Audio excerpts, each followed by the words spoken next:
Welcome to our factory. Here we are today showing you some of the different models that we make.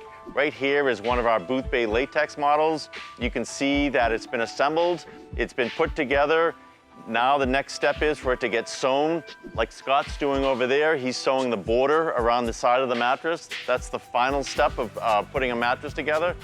Every day we're making 10s and 20s, 30 different mattress models.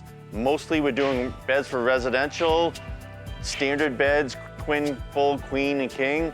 But we also do a lot of custom sizes for antique beds and odd-shaped beds. But even more, we do some, like this mattress here. It's very unique in that it's for a boat. You can see that it's got a unique shape to it. It even hinges, so if you have a storage underneath you want to get to it, you can lift it up and access your storage. Way in the back, Matt is putting together some box springs. This is the way we do it here at Portland Mattress Makers. We build everything that we sell to you. So buy American, buy local, and sleep local. Thanks a lot.